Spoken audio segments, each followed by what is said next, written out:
Hello YouTube, Ultra Maximus back with another Transformers video. This time we're taking a look at my Bad Girls Club. Yes, all of my villainesses of my Transformers collection. I thought I'd throw them together, kind of make a quick video, and just kind of talk about each of the characters real fast, and you know, where I got them from and all that kind of good stuff. So, apparently we love a good bad girl, don't we? So, the bad girls tend to be made a lot more than the good girls in the Transformers line. There's only a few. There's Arcee, you've got Chromia, and then you've got the, Paradrone Medic, the green version of Arcee, basically. And I think that's really about it. If you guys know of any of the other good female Transformers, aside from Black Arachnia, I've got a version of her that's a Maximal. Leave a comment below. I'd be real interested because I can't really think of any.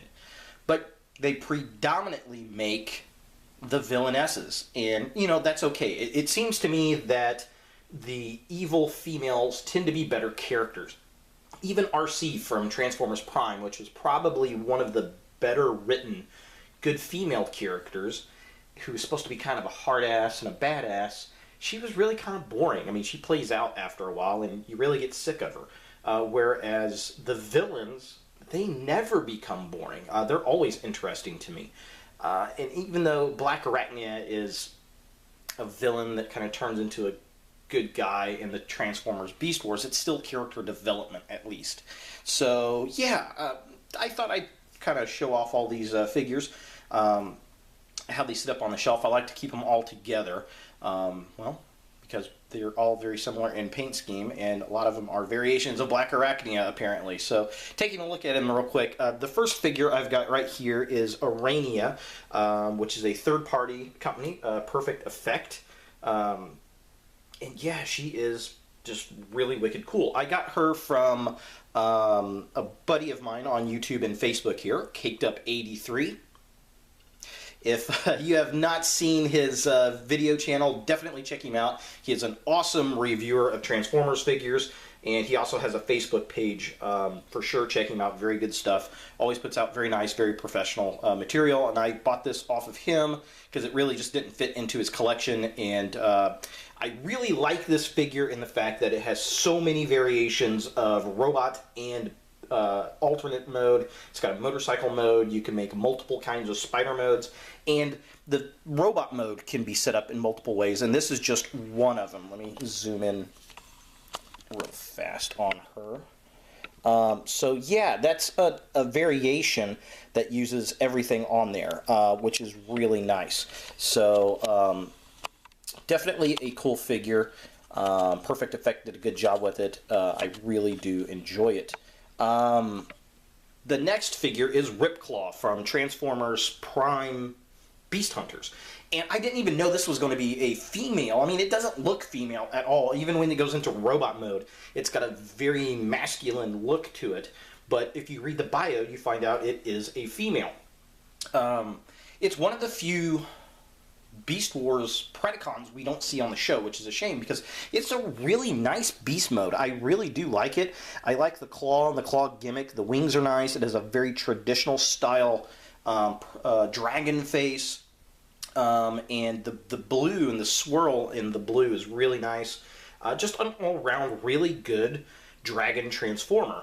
And we don't see this in the show, which is a shame. That's probably my biggest drawback in Transformers Prime Beast Hunters. There weren't enough Predacons. All you had was Predaking up until the last episode, and then you get Skylinks and Darksteel, which is a repaint.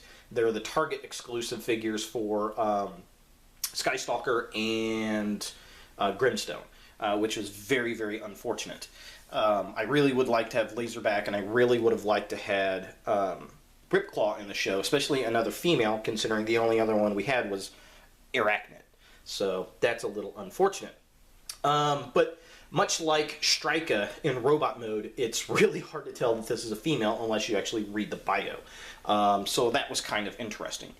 I also have 2 animated series females up here. We've got Slipstream, which I got from my buddy Josh on the Transformers Society Club. Thanks, Josh. This is a Transformers Club exclusive, and they really couldn't use the animated mold because of the design of the female. If you watch Transformers Animated, Starscream makes these clones. She's one of them. She's kind of his bitch personality, but she's got a different design, whereas all the males are exact copies, just different repaints. Her design's a lot sleeker. She's smaller because she's a fembot.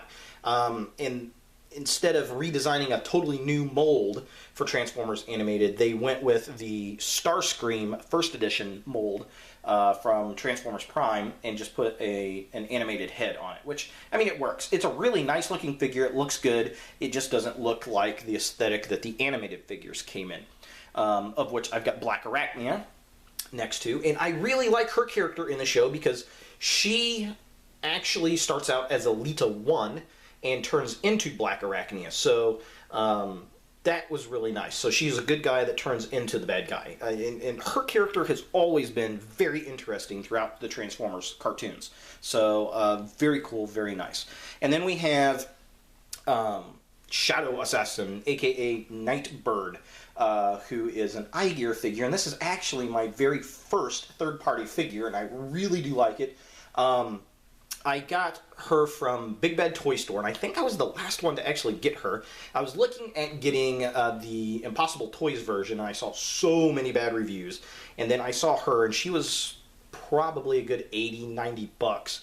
And I was kind of sketchy on it, but then I thought, you know what? She comes with a lot of really cool accessories. She's got metal size. She has a metal little grappling hook. Her nunchucks have metal chains. She's got her lightsaber, she's got thrusters, she has got storage space for metal Chinese stars, and she's got magnetic feet and a little base that mimics the sensor that was in the original G1 episode she was in, the Autobot arc.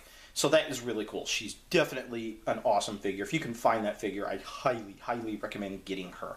And then we've got Airachnid right here from Transformers Prime, and this is a deluxe Airachnid figure. A lot of people hated this.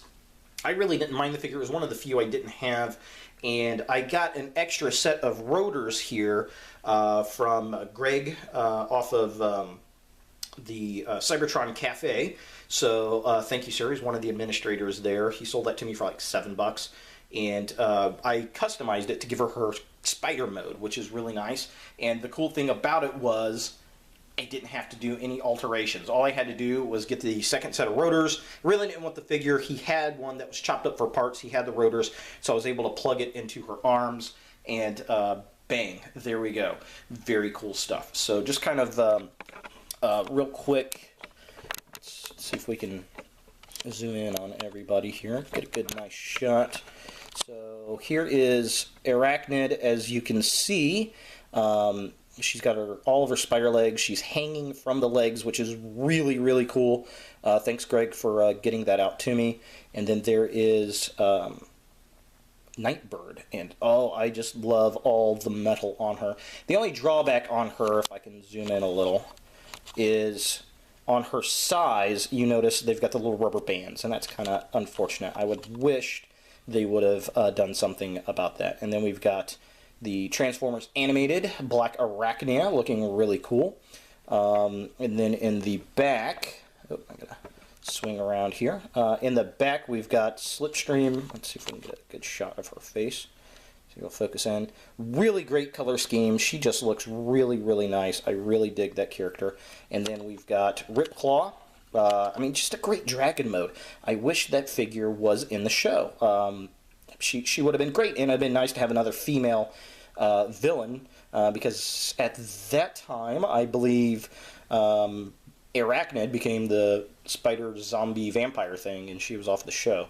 And then we've got Aranea, looking super cool. And again, this is just another alternate mode where I've put all the spider parts on the back so that she's got all of her legs hanging out. And there's a mode that has that on there, the official mode, they have it on there, but I kind of like this. It's got all of them showing, looking really, really darn cool. So yes, there they are. The bad girls of Transformers, at least on my shelf. So definitely cool stuff. I really like the figures. I love the character development of their personalities. They all are really, really cool. Some of them I wish made the show. Others are just variations of characters that we've seen. So definitely cool stuff. If you guys like this video, thumbs it up. If you hated it, thumbs it down. And as always, look for more videos in the future.